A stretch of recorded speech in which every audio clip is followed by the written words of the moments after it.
Next Sunday is Palm Sunday, right? It's coming up. Oh my goodness, that means the week after that is Easter. And Palm Sunday commemorates when Jesus rode into Jerusalem on a colt of a donkey. So he came in humility, and people were shouting, "Hosanna, Hosanna."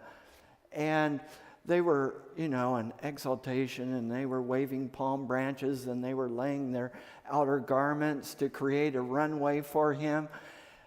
And he knew he was coming there to die. He was coming there to surrender. They thought, he's going to, kick Rome's butt. But he was there to surrender, Oh, I wanted to explain something. Last 2 weeks, people have asked me, "Oh, do you always wear green? Is green the only color you have?" And now you know. So I should explain. I tend to dress according to, I kind of do this power of the month thing, the 12 powers. And so the way I follow them, last month was the power of strength, which is signified by the color green. So I was talking about, things like last week, going through a real difficult time in the tomb experience, preparing for resurrection, because it requires a lot of strength and perseverance. That's what strength is, to get to that point of resurrection. This month is the power of wisdom, signified by the color yellow. And yes, I know it's school bus yellow, right? You may need to get out your sunglasses. But wisdom is that intuitive knowing that each one of us have within. And just as Jesus called the 12 apostles to himself, the Christ in each one of us calls forth those 12 powers. And one of those powers is wisdom. You've got it. You've got it in you. You have that intuitive knowing within you. And sometimes we listen and sometimes we don't. Sometimes the adverse ego is like, "No, I'm going to control this ship." And there's this little niggle inside that says, "Oh, no, don't do that." The adverse ego is like, "No, I'm going to push my way through. I'm going to make this happen." In fact, I want to illustrate this. And I so appreciate Heidi. Let's give a hand to Heidi.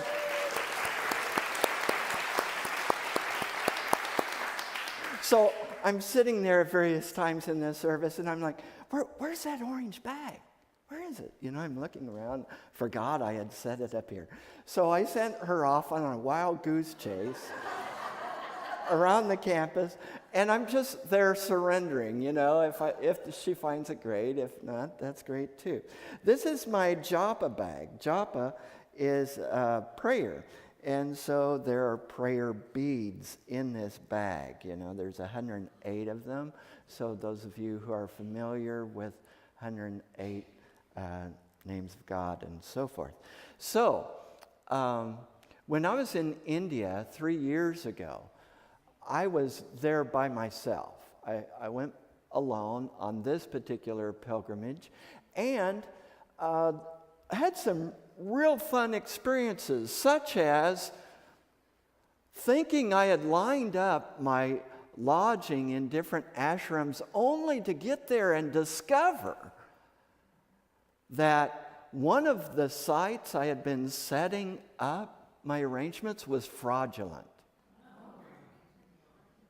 There's nothing like going to India by yourself and discovering that you have participated in a fraudulent lodging expedition. Anyway, so on one of these, and it all worked out. It all worked out perfectly. I just chose to surrender to the process, you can resist it. You can fight it.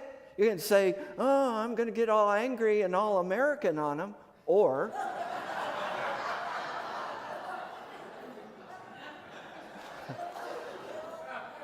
you can go with the flow. And so on one of these trips, I rode government bus, unair conditioned, crammed together, dirt flying in through the windows. I would ride auto rickshaws, bicycle rickshaw. I would walk. I would go all kinds of places all over India. And one of them was a train.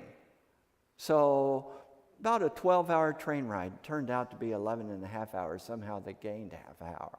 But I was on this train, and I thought, they'll feed you on the train, right? And I was really, really, really hungry, but I thought, I'll get some food on the train. I mean, who would have a 12-hour train ride without food? So, I'm just starving. I get on the train, and they inform me, oh, there's no food on this train. There's no food. I'm like, okay.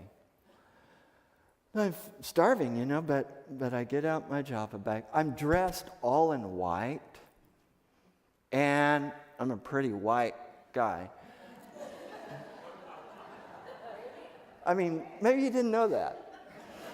And I'm traveling in areas where typically there would be no other white people. There would be no other American or European people. I'm traveling in areas that are thoroughly Indian. And so I thought, well, what do I do? I'll just sit here. We have kind of these bunk things, and you share these bunks. And I'm sitting there and thinking, I'm hungry, but hey, I'm just going to feed myself on truth. I'm just going to chant. So I have my bag, and so you kind of go through the beads in the bag, and I'm chanting, and I have my eyes closed, and I'm rocking in the train. And I feel, do you ever feel like people are staring at you? I mean, I feel it right now. And so I open my eyes, and everybody in the car, they're just staring at me. Like, what is it?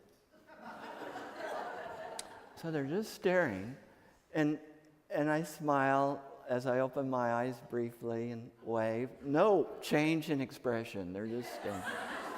So I close my eyes and I chant some more. We're rocking gently on the train, and it's like I still have that feeling. Open my eyes, they're still just staring. This happens for quite a while, and off and on I'd open my eyes, I just wave and I smile. But I'm just surrendering to the process, and what I notice is as I chant and as I surrender, I start forgetting about food, and I'm just going into this presence. I'm just going into the presence, which is always there. And again, and I mentioned this before, I like those initials, UIR, unexpected inner resources. Each and every one of us has unexpected inner resources. So no matter what's going on in our lives, that's the first key. We can quiet ourselves, we can take a deep breath, and we can realize there's an unexpected inner resource. There's the presence of God living itself as me. And so, I'm just going deeper and deeper into meditation. I'm going into what's called samadhi, which is trance. It's a trance-like state, oneness with God. And so I'm just going real, real deep. I know they're staring, but I don't care anymore. And I feel this tapping on my shoulder. And I'm in deep samadhi, but I'm like, I think someone's actually tapping me. So I open my eyes, and there's this Indian woman who's standing there tapping me. And now the people in the car are looking at her, then looking at me. It's like, oh, wow, the TV show has changed. There's another actor.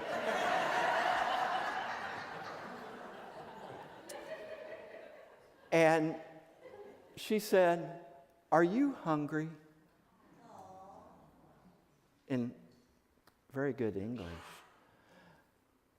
And I kind of took a pause, and I had to kind of remember and said, "Well, yes, I am, but I'm doing fine. I found out there's no food on the train, so I thought I would just chant and meditate."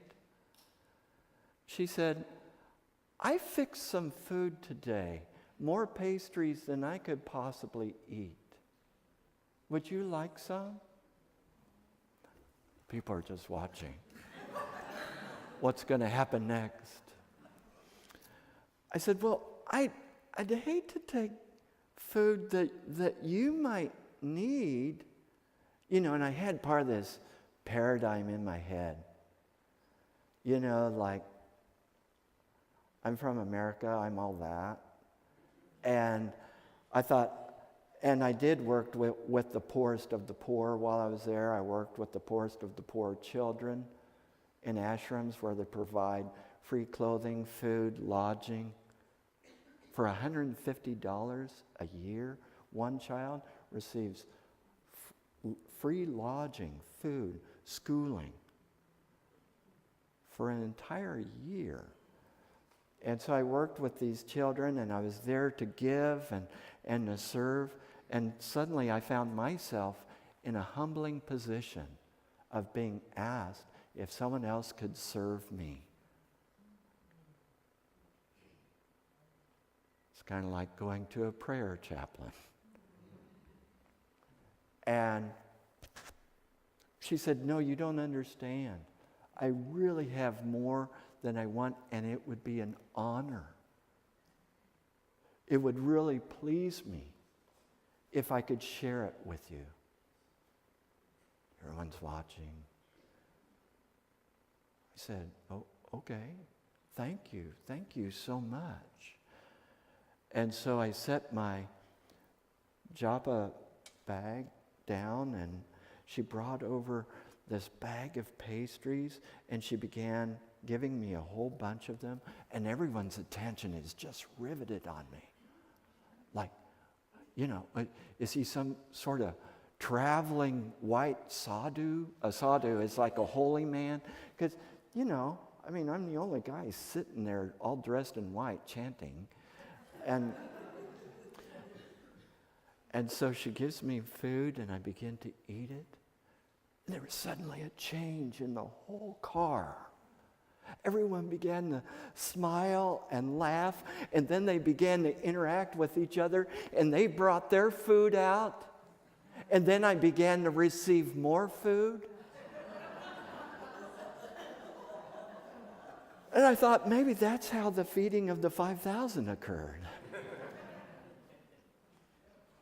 The little boy brought his fish and loaves forth, and then everyone else brought out their private stash. And it was like communion. It was like a holy moment. And suddenly I was one of them, and of course I am, and of course we're one.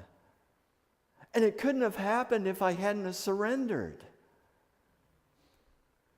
Surrender does not mean giving up our true self. Surrender does not mean giving up what it is we're really desiring. Surrender does not mean that I am somehow putting on some sort of act that I'm going to be holy and I'm going to act like I'm surrendering.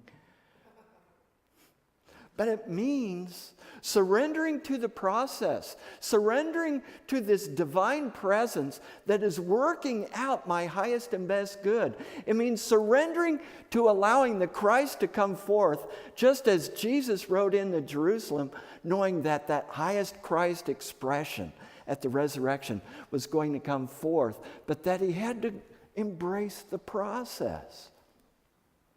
So I want to share some scriptures with you real quickly. Don't panic. Deep breath. Scriptures. Different kind of scriptures. Christian scriptures, then Bhagavad Gita, then Tao Te Ching, then Eckhart Tolle. Okay. So, all right. First scripture.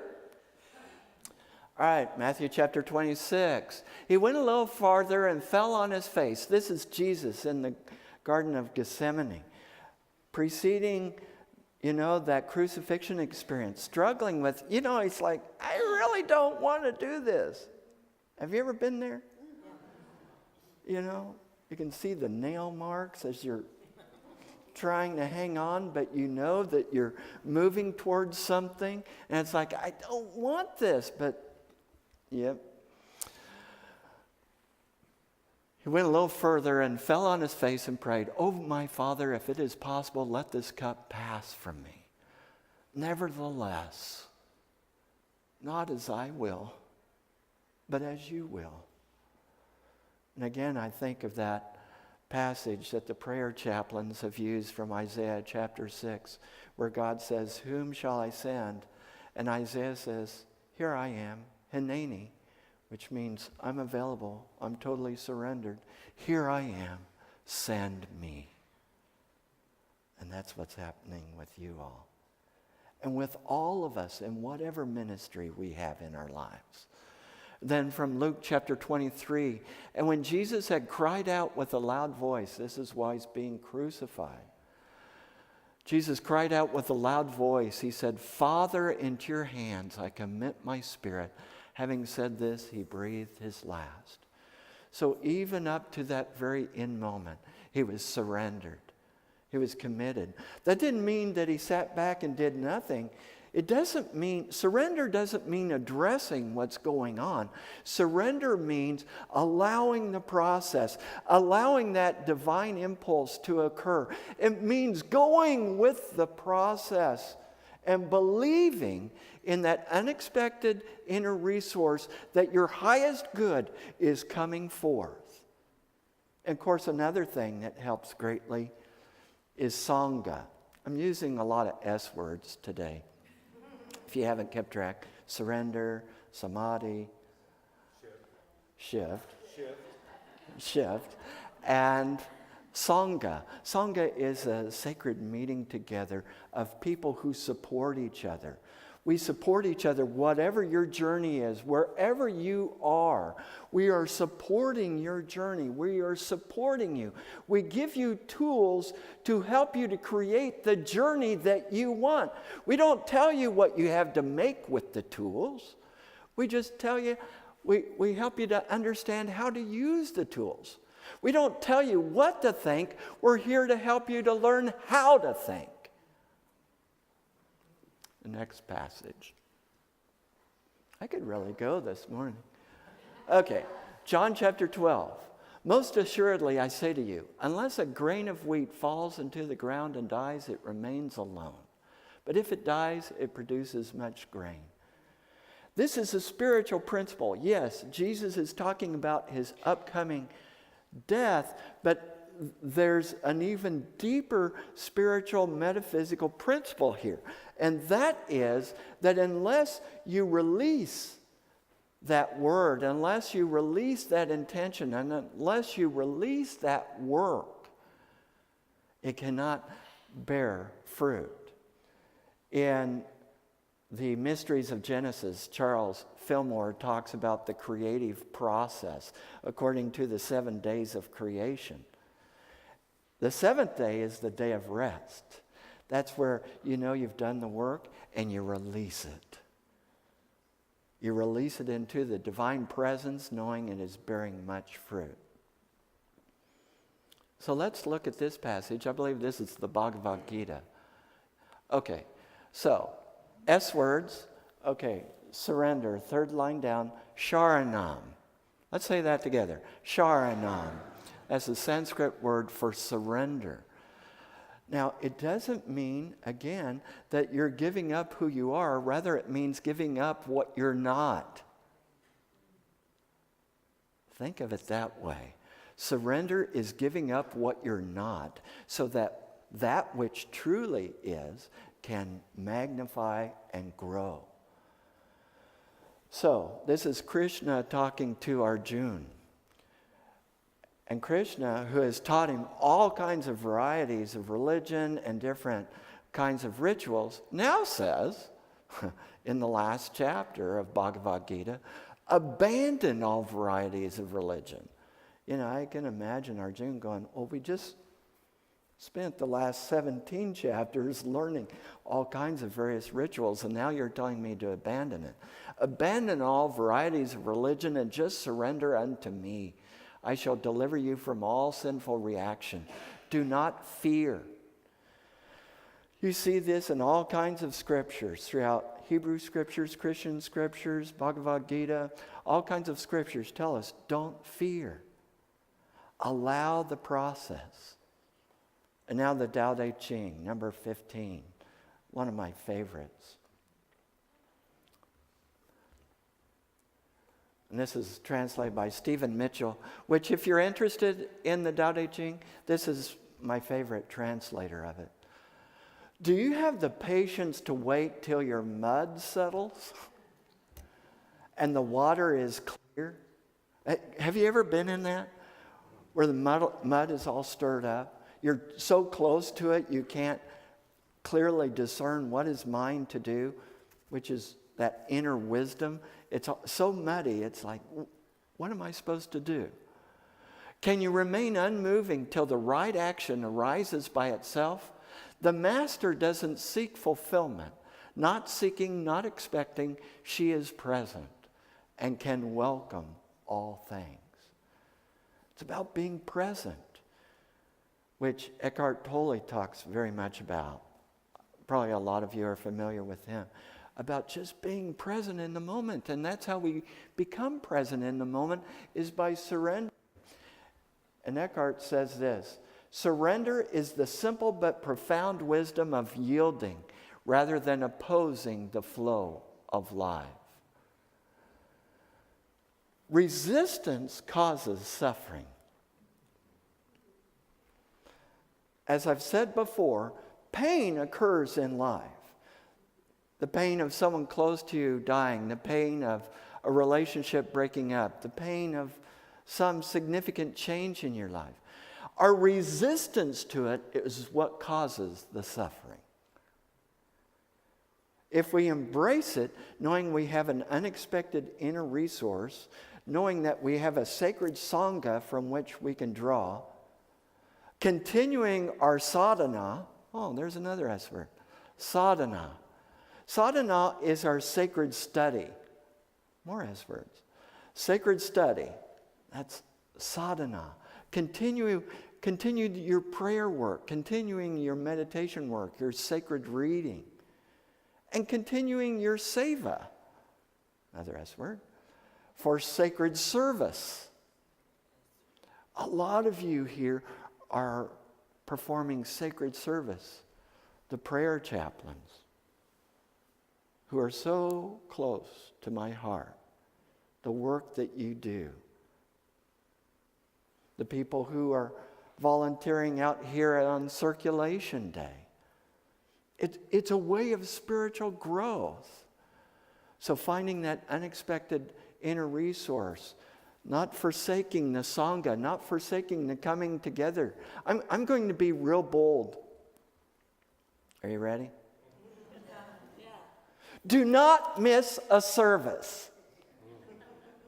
Now, you may be distant. You can still tune in, right? You can still tune in live or watch it archived. But don't miss a service. Don't forsake the sacred Sangha. We're in this together. Now, I don't want you to feel guilty if you miss. Yeah, I mean that. Yeah, I don't want you to feel guilty, but there's so much support and value in working together.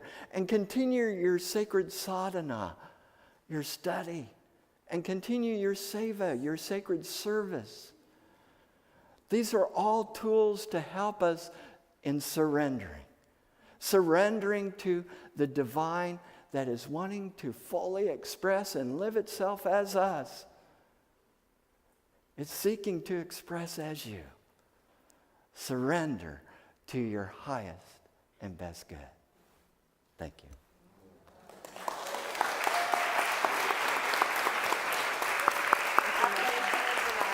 The affirmation and denial. Affirmation and denial. Denial first.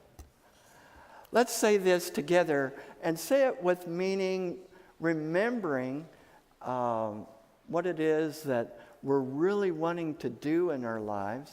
And then before we receive the morning offering, I'll do a blessing of our offering. Okay, our denial. I gently release any resistance to the transformation occurring in my life. And the affirmation, I embrace the new move of spirit in my life, knowing that my highest good is coming to the surface. Yes, it is.